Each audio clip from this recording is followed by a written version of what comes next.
The ask the word transfer sat between us like something dead on the table. Lydia said it without blinking.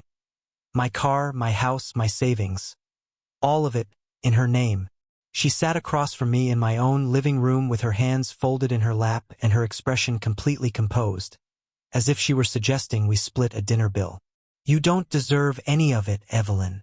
She said this calmly, almost gently. You know the house was always supposed to be mine. I don't want to involve a lawyer, but if you leave me no choice. I stopped hearing her after that. Not because the words stopped, but because something inside me went very quiet and very still, the way a forest goes still before weather arrives. This was my home. 12 years of working before dawn and long past dark. A decade of saying no to everything that wasn't the next goal, the next payment, the next rung. And my sister, the girl I had once carried on my hip down our cracked New Mexico sidewalk, the girl I'd defended from every bully in a 2-block radius, was sitting in the chair I'd chosen, under the lamp I'd wired myself, telling me I didn't deserve it. I'll think about it, I said. She smiled the way people smile when they believe they've already won. Then she picked up her bag, let herself out, and left behind the faint trace of expensive perfume and the ringing silence of a woman who had just shown me exactly who she was. I sat still for a long time after the door clicked shut. Then I stood up, walked to my office, pressed both palms flat on my desk, and whispered to no one. Okay. Let's start. ### part 2. The architecture of a decade. I pulled every drawer open, laid everything out. Mortgage payoff documents, title papers, vehicle ownership, savings confirmations, insurance policies. I arranged them in neat rows across my desk the way a surgeon lays out instruments. Not because anything was missing, but because I needed to see them, to feel the weight of what was real. I am an attorney. I have spent years inside property law, contracts, and the fine print that determines who owns what and why. I know what coercion looks like. I know what entitlement sounds like. And I know, with the precision of someone who has seen it prosecuted, that what Lydia had done in my living room was not a family argument. It was an opening move. I changed every password. Banking, mortgage portals, insurance, the smart home system. My fingers worked in a cold, focused rhythm. As I typed, memories kept surfacing uninvited. Lydia clinging to my arm during thunderstorms. Lydia crying over a scraped knee. Lydia's arm always wrapped around mine in photos, bright-eyed, warm, certain I would always be there. I let the memories come, then I let them pass. When my phone buzzed, incoming call, Lydia, I declined it. A voicemail notification appeared. I didn't listen. Instead, I opened a text to the one person who would tell me the truth without softening it first. Grace, are you awake? The 3 dots appeared before I finished typing. For you? Always. What happened? I think Lydia is trying to take my house. A pause. Then, I'm on my way. Don't talk to her until I get there. I locked my phone, turned off every light except the one in the hall, and sat in the quiet that followed. My mother's voice surfaced from somewhere. Something she'd told me near the end of her life, when illness had stripped away everything except the things that still mattered. Wealth isn't just what you earn, Evelyn. It's what you protect. Don't ever let anyone, family, partner, anyone, take what you've built. She hadn't said Lydia's name. I don't think she'd needed to. ## part 3. Grace, she arrived 20 minutes later in rumpled hospital scrubs with her hair piled on her head and the expression of someone who had already decided to be angry on my behalf. Tell me everything, she said, closing the door behind her. I did. By the time I finished, Grace had stopped pacing. She came in with a script, she said. She expected you to fold. I know. Good. Then you also know this isn't impulsive. She's not having a moment. She's making a move. Grace sat across from me. Lydia has always lived like life owes her something. Now she's decided you owe her everything. It was painful not because Grace was wrong, but because she wasn't. She picked up my phone and pressed play on the voicemail I hadn't opened. Lydia's voice filled the room, smooth and sorrow-soaked. Evelyn, I just want to talk. I don't know why you're being so dramatic. You know this wasn't just your house. It was Mom's dream for us to share things equally. I don't want to bring in a lawyer, but I will if you force me. Grace snorted. That's not grief. That's emotional blackmail dipped in honey. She replayed the last line. She's testing how far she can push. My mother never said anything about shared property. Of course not. But Lydia knows you'll second-guess yourself before you question her version of history. She's weaponizing your guilt. We walked through the house together after that. Grace scanning surfaces, touching nothing. When she paused at the hallway cabinet, I felt the wrongness before she said a word. Was this drawer always slightly open? I crouched down. A small gap. One I never left. I checked the folders inside. Everything present, but pages subtly out of order. A fingerprint smudge in the wrong place. Lydia was here yesterday, I said quietly. She wandered around. I already had the passwords covered. After the call, I started the log. Grace helped me lock documents in a fireproof safe, back up camera footage, move sensitive files into encrypted storage. With each precaution, the person I'd grown up calling my sister receded further into the shape of a stranger. Around 10, Grace made tea and sat beside me. How long has she been planning this? I asked. Grace was quiet for a moment. When did she start asking about your mortgage? About a year ago. And when did she start showing up unannounced? I closed my eyes. Around the same time. She's been circling your assets for a year, Ev. You just didn't see the pattern. I trusted her. She exploited that, Grace said. That's on her, not you. After she left, I sat on the couch with old photos on my phone. Birthdays, Christmas mornings. Lydia's arm always wrapped around mine. I put the phone down when the grief arrived, because it arrived fast and hard, the particular grief of realizing that the person you're mourning is still alive. I whispered to the empty room, why would you do this? No answer came. I checked every lock, turned off the lights, and let myself mourn. Because the woman who had stood in my living room that afternoon wasn't my sister. She was a threat, and tomorrow I would face her as such. Part 5. Escalation. She came back before dawn. I heard the knocking in a half-sleep, and the dream logic of it. The door shaking, her voice threading through the wood, woke me with my heart already hammering. But in the morning light, I found only a note on my porch. I'm coming over. We need to finish this conversation like adults. When she actually arrived at my door later that morning. Pressed white blouse, immaculate hair, as if arriving to close a business deal. I opened it 2 inches with the chains still on. I'm not comfortable having you inside my home right now. The practiced softness flickered. Ev, seriously. I'm your sister. Exactly. She tried patience. She tried guilt. She tried invoking our mother's name, which was the thing that required the most from me to absorb without reacting. She never said anything about sharing property. I said quietly. Maybe I phrased things badly, Lydia said.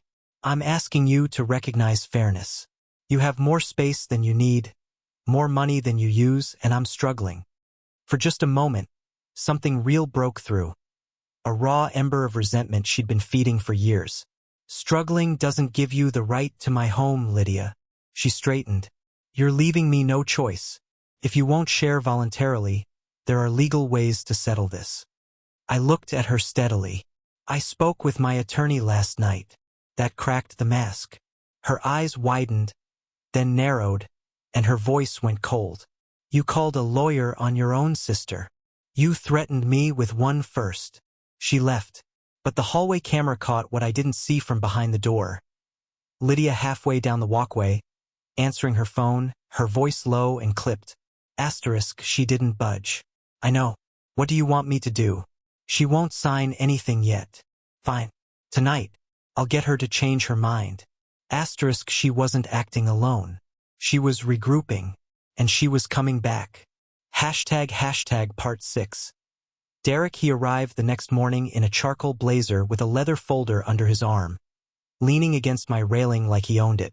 I'd seen Derek twice before, Lydia's boyfriend, smooth and self-possessed in the way of people who've never been told no with any consequences. I stayed behind the door. "Evelyn," he called pleasantly. "I'm not here to cause trouble. We just want to review some options together." "Options? You should open the door," he added, tone shifting. "Getting attorneys involved this early won't look great for you." Grace was on the phone in my pocket. "Document him," she'd said. *record everything. And don't speak unless you have to. I hit record and said nothing. After a few minutes, he exhaled with theatrical patience. "Fine. Lydia is heartbroken. We're giving you the chance to settle this privately.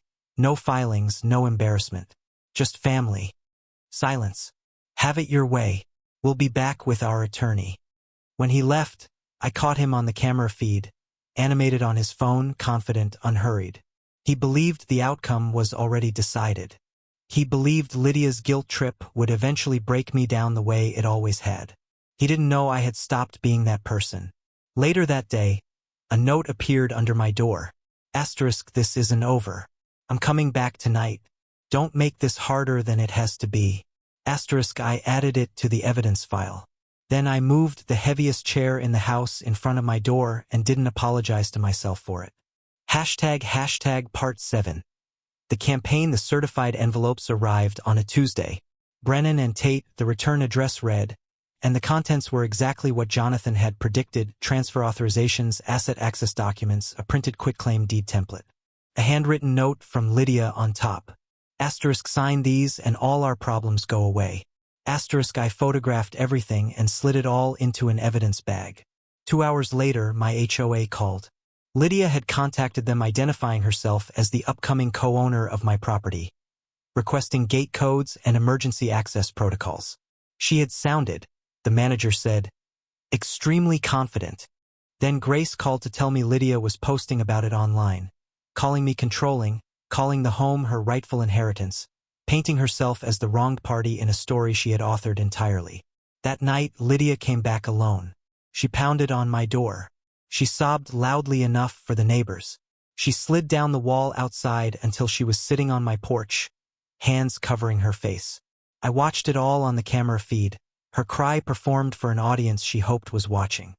Then she looked directly into the lens, and her expression changed. "I know you're watching me," she said, quiet now, almost conversational. "You think you're safe behind your little locks." She let that settle. "You're not."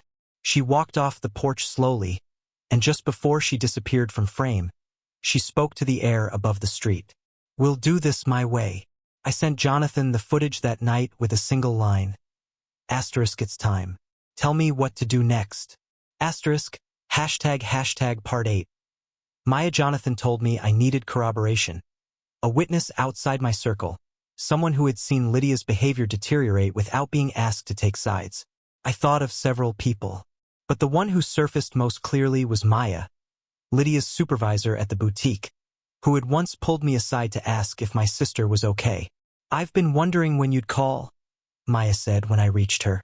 We met at a small cafe far from anywhere Lydia frequented. Maya looked tired in the particular way of someone who has been carrying a secret that doesn't belong to them. "For months," she said. Lydia talked about a windfall.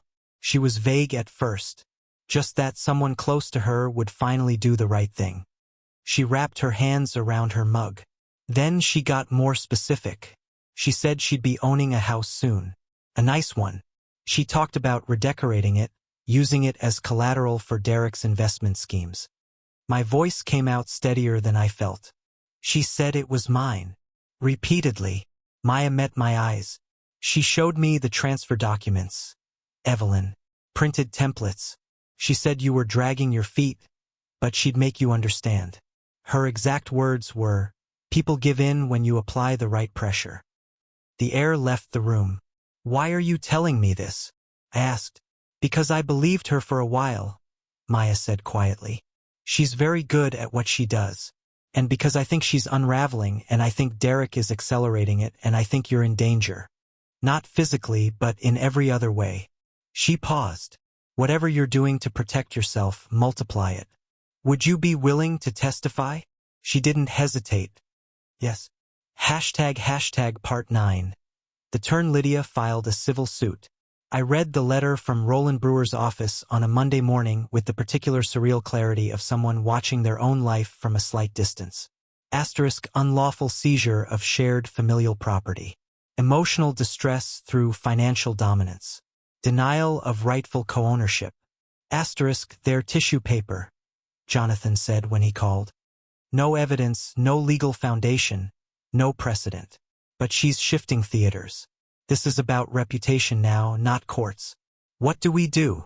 We file a counter. Fraud, coercion, harassment, defamation. We use everything you've documented. He paused. And Evelyn Brewer already suspects she's lying. He wouldn't have called requesting a clarifying meeting otherwise. That's what attorneys do when they realize the case they agreed to take doesn't exist. He was right. Within 48 hours, Brewer withdrew. Lydia responded by going nuclear on social media. The posts were long and theatrical. A story of a grieving sister shut out by a cruel, unstable older sibling hoarding wealth that should have been shared. Hundreds of comments poured in from people who had never met me.